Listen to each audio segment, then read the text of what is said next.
بسم اللہ الرحمن الرحیم۔ آج کے پروگرام کے ساتھ میں ہوں نصراللہ ملک۔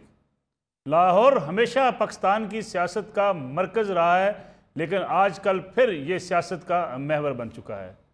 آصف علی زرداری سابق صدر پاکستان لاہور تشریف لا چکے ہیں اور ان کی ملاقات ملک کے وزیر اعظم جناب میاں شہباز شریف صاحب سے بھی ہو چکی ہے۔ اس ملاقات کے بارے میں کہا جا رہا ہے کہ آئندہ انتخابات کے حوالے سے یہ ملاقات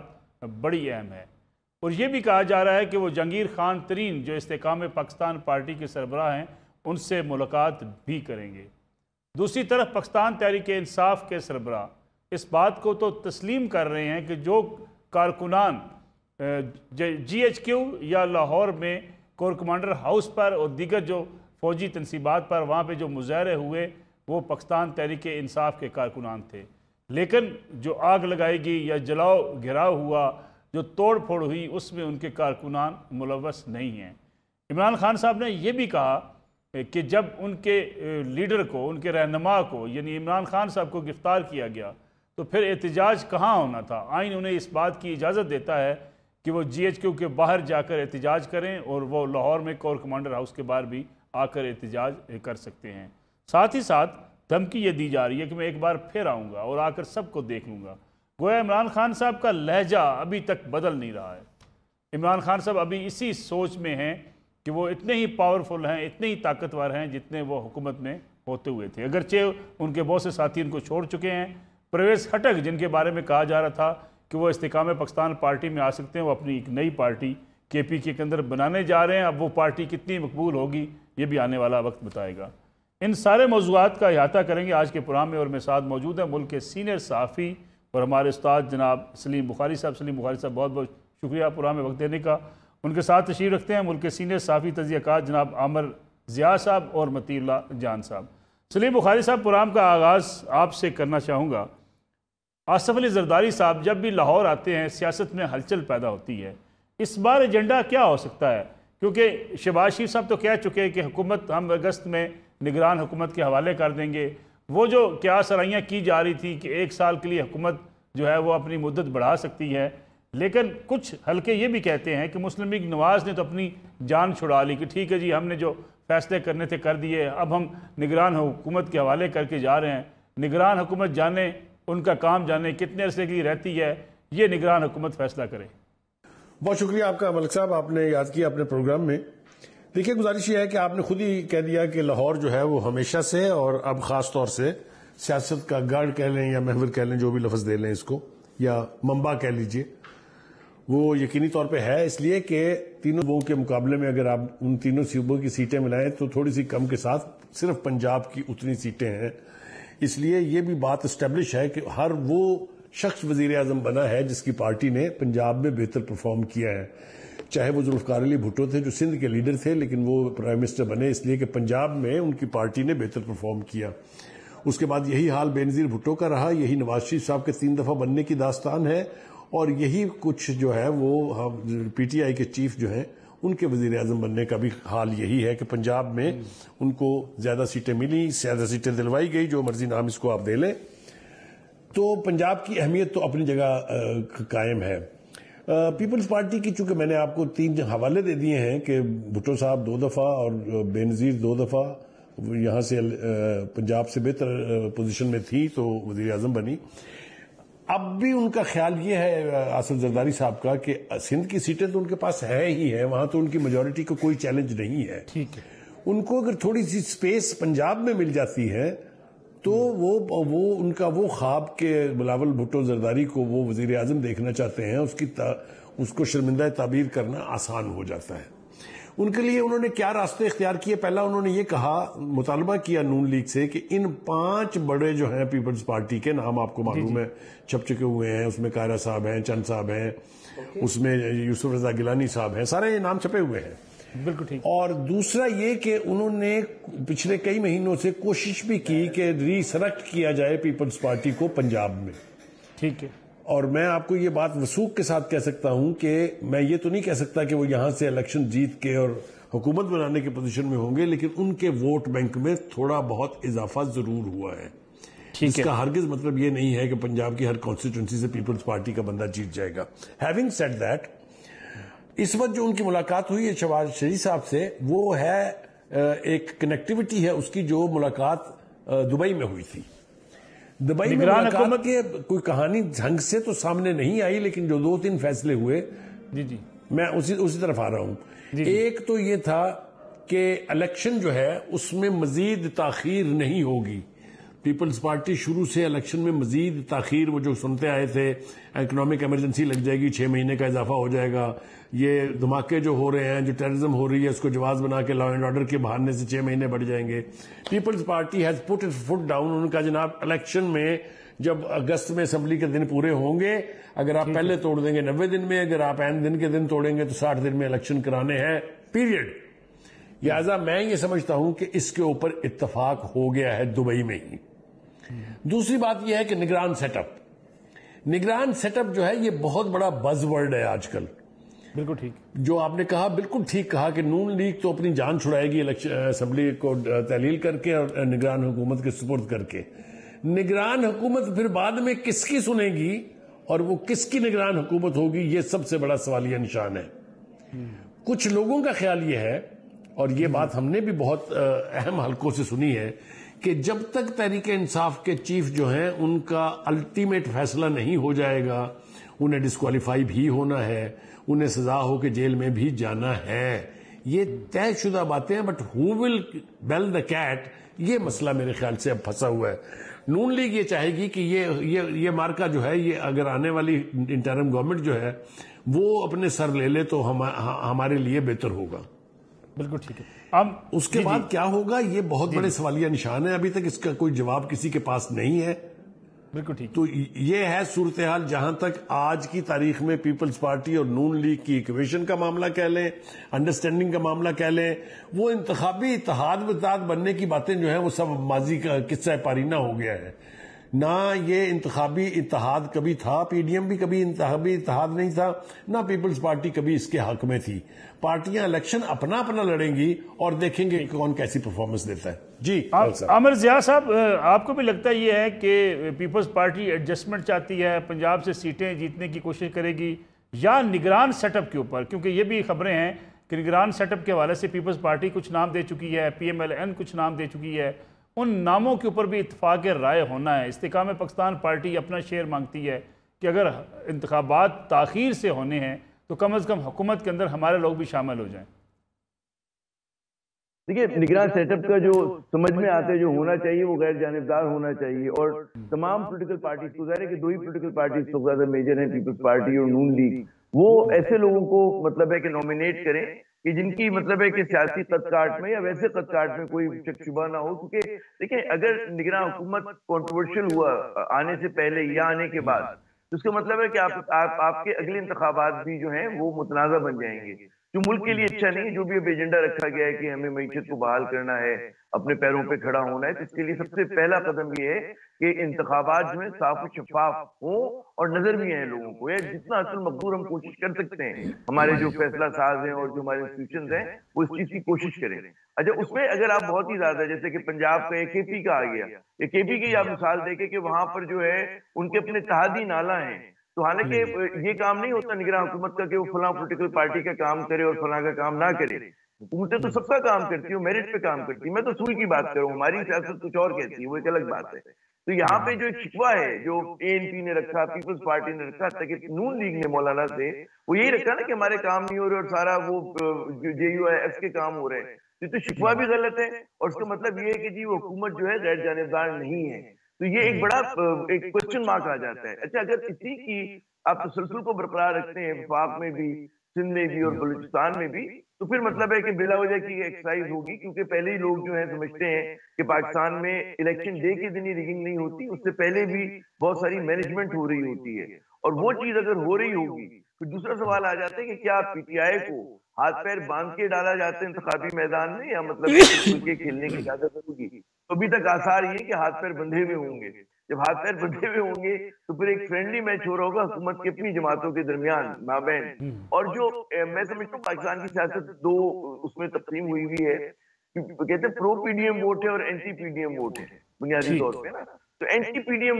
کا جو ووٹ بینک ہے اس کا حقدار کون ہوگا؟ آئی پی پی آئی ڈونٹ تھنک سو کہ وہ ہو سکے، کیونکہ انہوں نے اپنا نقطہ آغاز اس طرح سے کیا تھا کہ لگ رہا تھا اس حکومت کی سی ٹیم بننے جا رہی ہے، بی میں تو دیگر چھوٹی جماعتیں آ جاتی ہیں، تو ظاہر ہے وہ سی ٹیم پھر اب انہوں نے اپنا سٹانس بدلا ہے جب انہیں تسلی ہو گئی کہ نون لیگ جو ہے ان کے ساتھ ان کو کنسیشن نہیں دے گی، اور واضح کر دیا نون لیگ نے کہ انتخابی اتحاد نہیں ہوگا، اور سمجھ میں بھی آتی بات، منطقی بھی ہے کہ اگر ان کو اپنا ہی وزیر اعظم کی ظاہر وہ کوشش کریں گے تو ان کے لیے ان کو ہر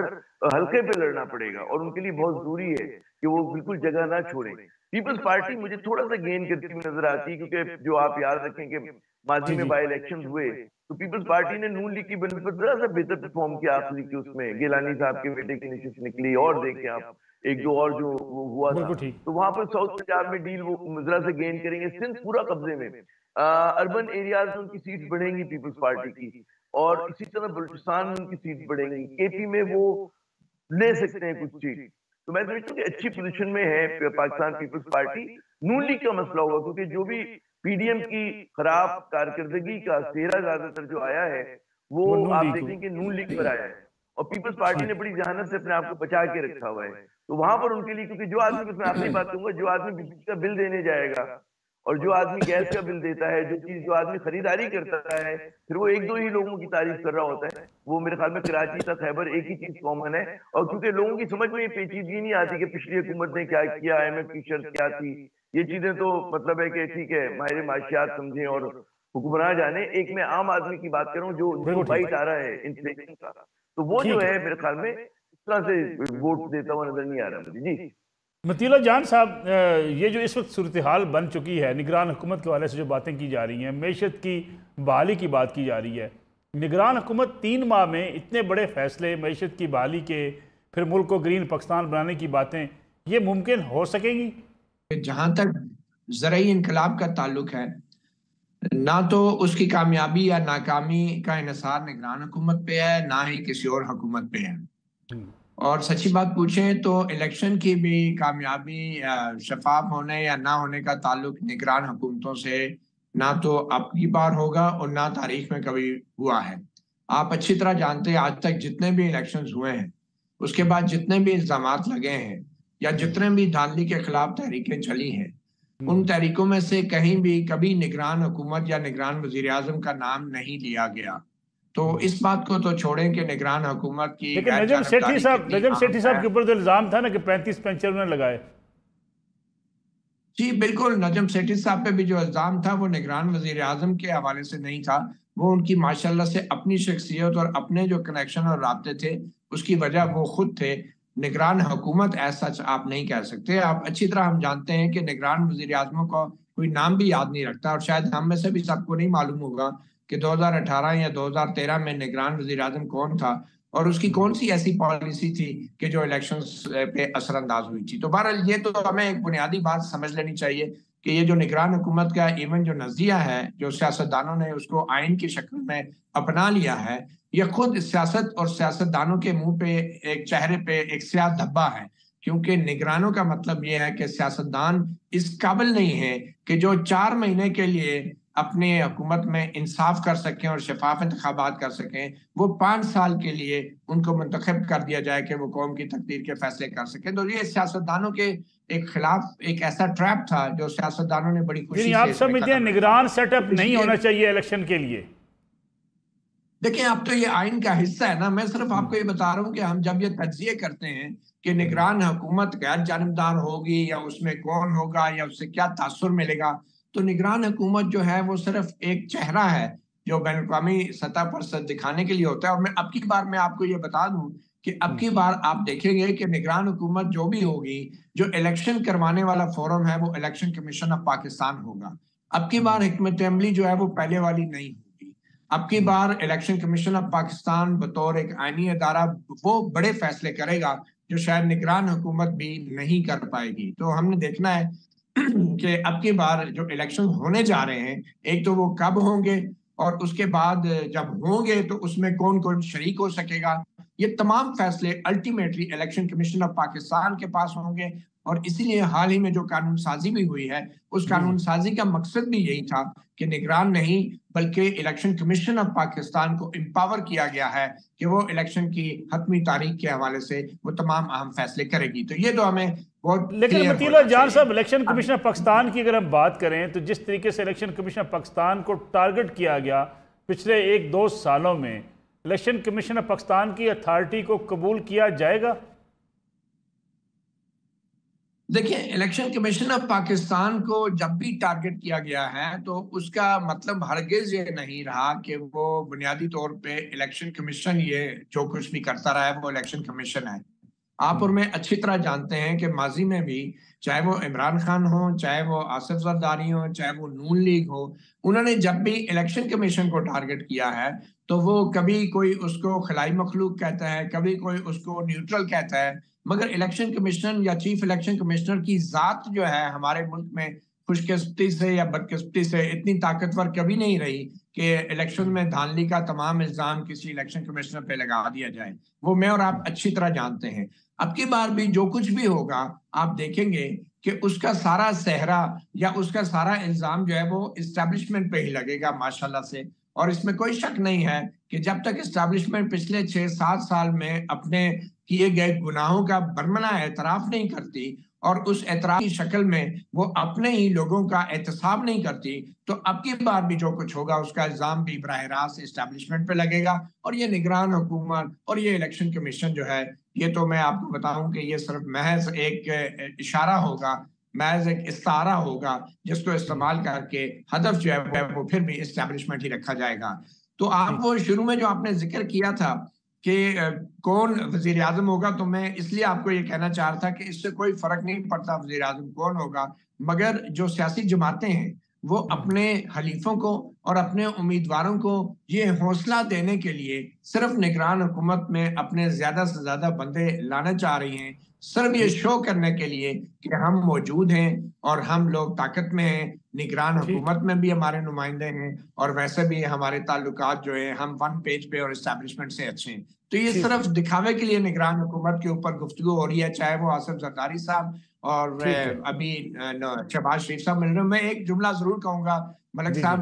میرے خیال میں اس وقت تمام سیاستدانوں کو نگران حکومت کی کابینہ کے اوپر ٹائم ضائع کرنے کی بجائے اس چیز پہ سوچ بچار کرنی چاہیے کہ وقت بڑی تیزی سے ان تمام سیاسی جماعتوں اور سیاستدانوں کے ہاتھ سے نکلتا جا رہا ہے، اور یہ معاملہ الیکشنز کے بعد بھی کسی اور شکل میں سامنے آئے گا. اور یہ ضروری نہیں کہ نواز شریف وزیر اعظم بنے، ہو سکتا ہے یہ شہباز شریف ماڈل کی حکومت آئے، اور ہو سکتا ہے یہ وہی حکومت آئے جو 2018 میں عمران خان کی شکل میں ایک سیاستدان کی آئی تھی. مطیع جان صاحب، ایک بریک کا وقت ہوا ہے، بریک سے واپس آئیں گے تو بات کریں گے عمران خان صاحب کی، کہ جو ایک بار پھر اس بات کا اظہار کر رہے ہیں کہ ہاں کارکن ہمارے تھے، لیکن جو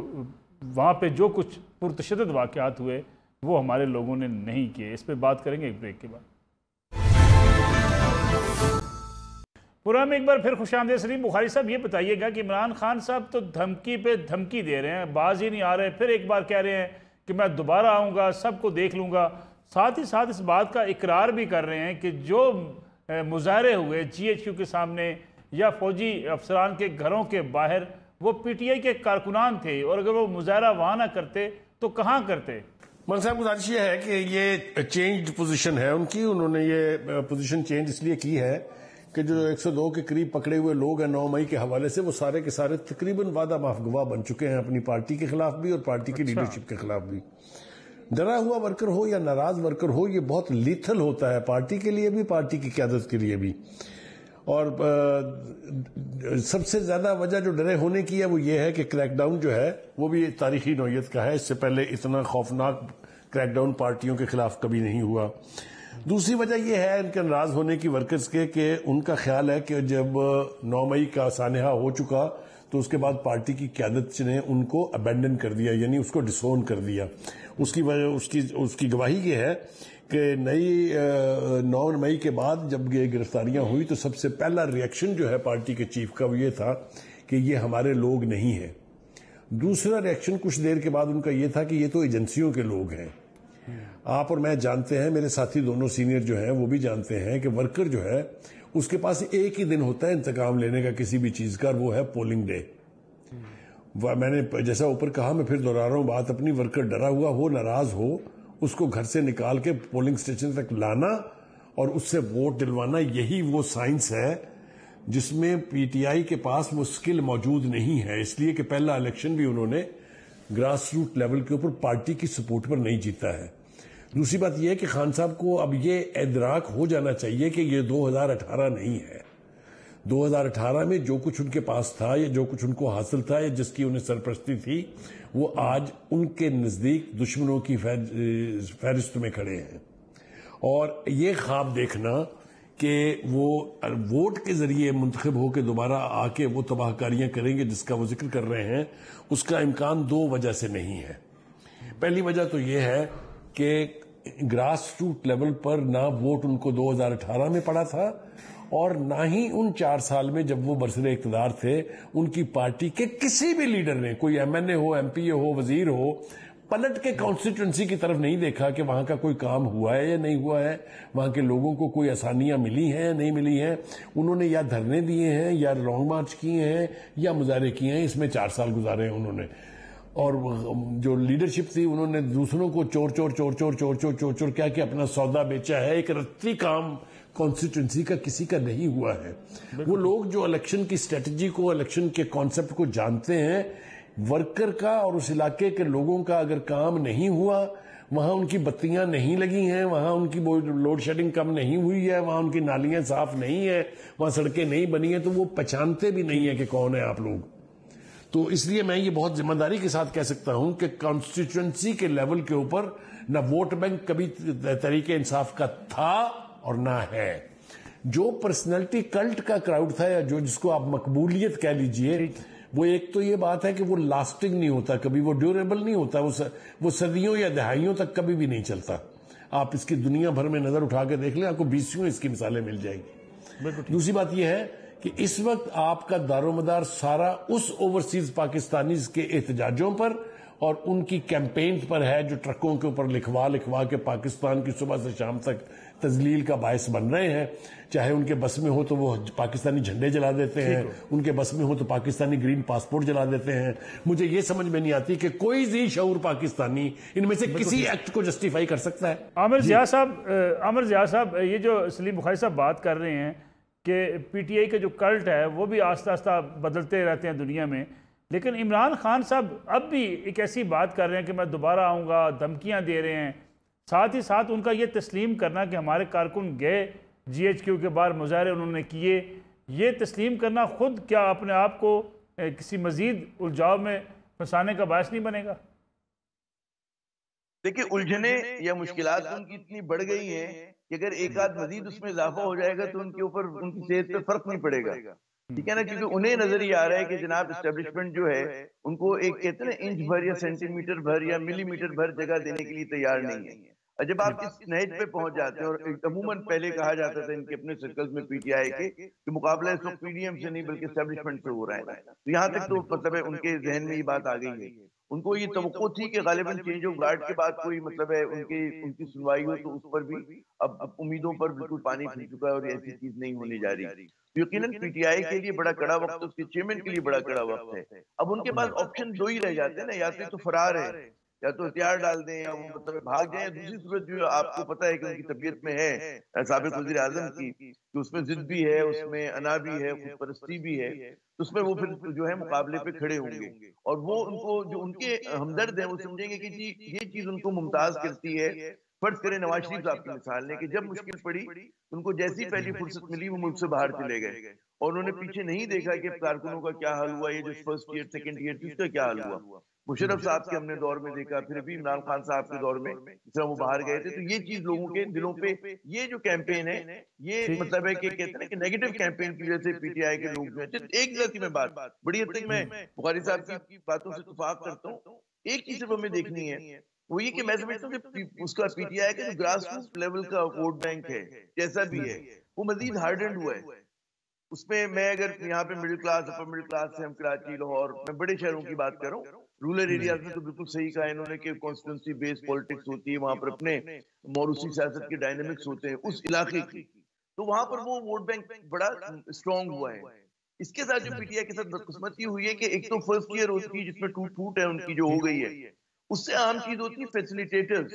جو کہ جلسہ کراتے ہیں انتخابات کے دن، جو ہیں وہ کہتے ہیں نا باثر شخصیات، سیکنڈ ایئر کی جو ہوتی ہیں کہ بھئی کینڈیڈیٹ کو ملوا رہے ہیں بڑے لوگوں سے، چھوٹا سا جلسہ کرایا، بریانی لائے،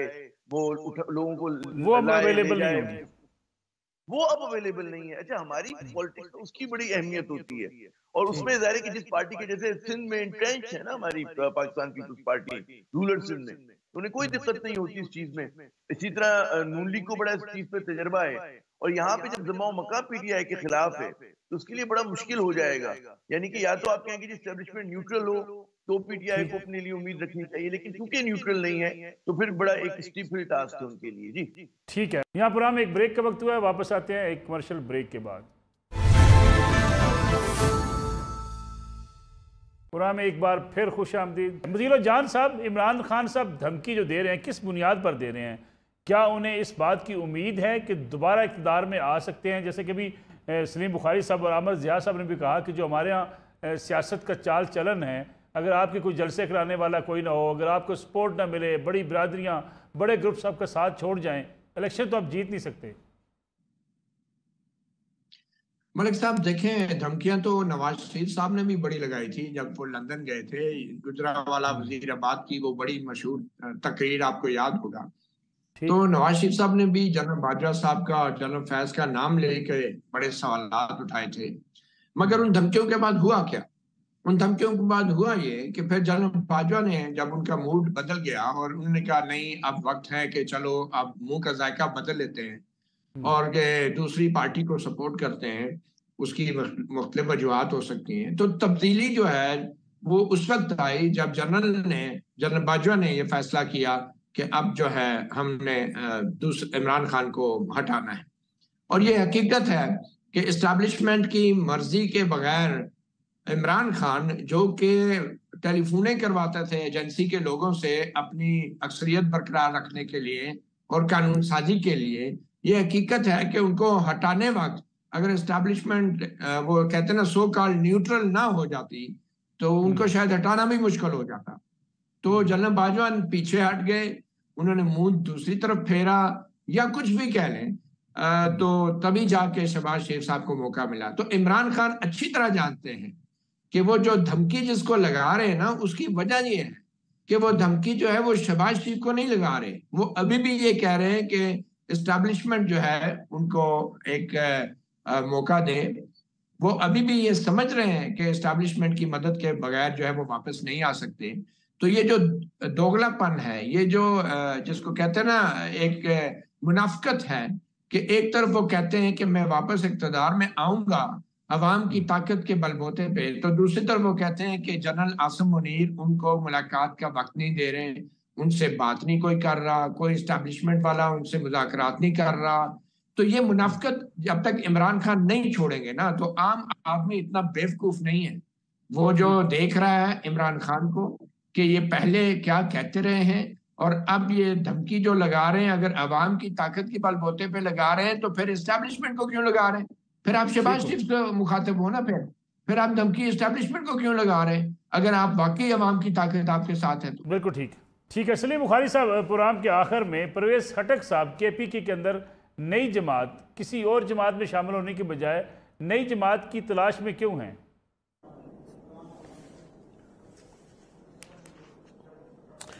ملک صاحب، پہلی بات تو یہ ہے کہ میری اطلاعات یہ ہیں کہ وہ الٹیمیٹلی جہانگیر ترین کی پارٹی جوائن کریں گے۔ یہ میں آن دا بیسس آف انفارمیشن کہہ رہا ہوں، گیس ورک نہیں ہے۔ اور یوں کے پی کے کی وہ سپورٹ جو پی ٹی آئی کو حاصل رہی ہے اس کا کباڑا ہو جائے گا، بالکل کباڑا ہو جائے گا، اس لیے کہ جو اسٹرینتھ پرویز خٹک صاحب نے پہلے 5 سال کی حکومت کے بعد چھوڑی تھی، اسی کے بلبوتے کے اوپر دوسری مرتبہ کے پی کے لوگوں نے ووٹ دیا، ورنہ روایت نہیں ہے وہاں دوسرے ٹرم کے لیے کسی کو ووٹ دینے کی۔ لیکن اس کے بعد چونکہ آپ نے محمود خان اور پتہ نہیں کس کو نوازا ہے، اس لیے وہ پارٹی کا ووٹ بینک پہلے سے شیٹڈ ہے۔ یعنی کے پی کے میں جو بہت بڑی اسٹرینتھ تھی پی ٹی آئی کی، وہاں پر جو جس قسم کا کنفیوژن ہے اس میں پرویز خٹک صاحب کے ساتھ جس طرح کا سلوک کیا گیا ہے پارٹی کی قیادت کی طرف سے، شو کاز نوٹس ایشو کرنے سے لے کے وہاں، وہ میرے خیال سے وہ وہاں پر بھی صورتحال جو ہے وہ بہت تبدیل ہو گئی ہے ریڈیکلی. اور یہ میرا اپنا ماننا ہے کہ الٹیمیٹلی پرویز خٹک صاحب جو ہیں وہ جہانگیر ترین کی پارٹی میں آئیں گے. عامر ضیاء صاحب، پرویز خٹک کتنے خطرناک ثابت ہو سکتے ہیں کیونکہ پی ٹی آئی کا مین جو آپ سمجھیں قلعہ ہے وہ کے پی کی ہے؟ بات یہ ہوتی ہے کہ عموماً بہت سارے سیاستدان ہوتے ہیں وہ نمبر 2 پوزیشن پہ اچھا کھیلتے ہیں. وہ سیاستدان ہوتے ہیں، رہنما نہیں ہو سکتے. تو جب رہنما نہیں ہو سکتے تو میں نہیں سمجھتا کہ ان کی حیثیت، جیسے شیر پاؤ صاحب نے ایک چھوٹی سی پارٹی بنائی ہوئی ہے، اگر وہ اپنی ہی پارٹی چلائیں گے تو میں اس سے زیادہ اس کی گروتھ ہوتے ہوئے نہیں دیکھتا. اگر خٹک صاحب پارٹی بناتے ہیں، ہاں وہ ضم ہو جاتے ہیں جہانگیر ترین صاحب کے ساتھ، تو ہو سکتا ہے ایک اور ایک مل کر 2 ہو جائیں. لیکن یہ اگر ان سے توقع کرنا کہ وہ کوئی بہت ہی اپیول لے کر آ جائیں گے وہاں کی پالیٹکس کے اندر تن تنا، کیونکہ وہاں پر پہلے ان کے ساتھ کشماتی شخصیت ہوتی تھی سابق وزیر اعظم عمران خان کی. اب جو ہے وہ اگر نہیں ہوں گے تو، کیونکہ ہمارا جو ایک وہ ہے نا کہ انڈیویجول کی ورشپ کا ایک ہمارا مزاج ہے، یا تو ہم لوگ موروثی سیاست خاندانوں کو ورشپ کرتے ہیں، انڈیویجول کو کرتے ہیں. جو لوگ موروثی سیاست سے بیزار تھے انہوں نے کہا جی تھرڈ فورس آ گئی، اور ان کا پھر ایک بہت بڑا اسٹیچر بن گیا. اور وہ اسٹیچر جو ہے جس طرح سے ہٹایا گیا اور اس کے بعد جس طرح سے نئی گورنمنٹ آئی، اس کی وجہ سے جو ہے مزید پختہ ہو گیا. یعنی کہ صرف ان کی اپنی مقبولیت نہیں تھی، بہت سارے لوگ ڈر بھی گئے تھے پی ڈی ایم سے. یعنی کہ جو اس کے خلاف ایک سسٹین پروپیگنڈا رہا ہے 30 سال سے، تو میں دیکھ رہا ہوں، ٹھیک ہے نا، 30-32 سال سے تو میں دیکھ رہا ہوں کہ ان کے لیڈروں کے بارے میں کہا جاتا تھا یہ بوریوں میں بھر کے ثبوت ہے ہمارے پاس فلاں ڈمکا. لیکن پتہ چلا کہ راتوں رات کچھ چیزیں بدل جاتی ہیں. تو ٹھیک ہے وہاں انسٹیٹیوشن نے تو اپنی پوزیشن تبدیل کر لی، لیکن وہ لوگ جو ان کی بات کو مانتے آئے تھے، اس پہ یقین کرتے آئے تھے، ان کے ذہن سے نہیں وہ چیز اسکریپ ہو رہی ہے. اور یہ بات ہمیں سمجھنا چاہیے کہ وہ تعصب اتنا گہرا ہے اور پرسپشن اتنی مضبوط ہے کہ اس کا کاؤنٹر نیریٹو، یعنی کہ جو پرانی اسٹیبلشمنٹ کام کر گئی ہے، یہ کہتے ہیں جب آپ ایک سوشل پروسیس کو انرول کرتے ہیں، آپ اس کو رول آؤٹ کرتے ہیں، تو اس کو رول بیک کرنے میں اتنا ہی عرصہ لگتا ہے. آپ یہ نہیں کر سکتے کہ آپ نے 20 سال 25 سال لگائے اور پھر آپ نے کہا نہیں جی اب جو ہے مطلب ہے کہ عامر ضیاء بڑے نیک آدمی ہیں اور 25 سال تک ہم کہتے رہے کہ بہت بد تھے نا، تو ایک دن میں کوئی یقین نہیں کرے گا اس بات کو. اور یہی اس وقت جو ہے المیہ بہت سارے لوگ خلاف ہیں پی ڈی ایم کے، شریف خاندان کے، زرداری خاندان کے، اس کا راز یہی ہے. جی عامر ضیاء صاحب، سلیم بخاری صاحب، مطیع الجان صاحب، آپ تینوں مہمانوں کا بہت شکریہ. ناظرین، آج کا پروگرام تھا، کل آپ کی خدمت میں دوبارہ حاضر ہوں گے. اجازت دیجیے، اللہ حافظ.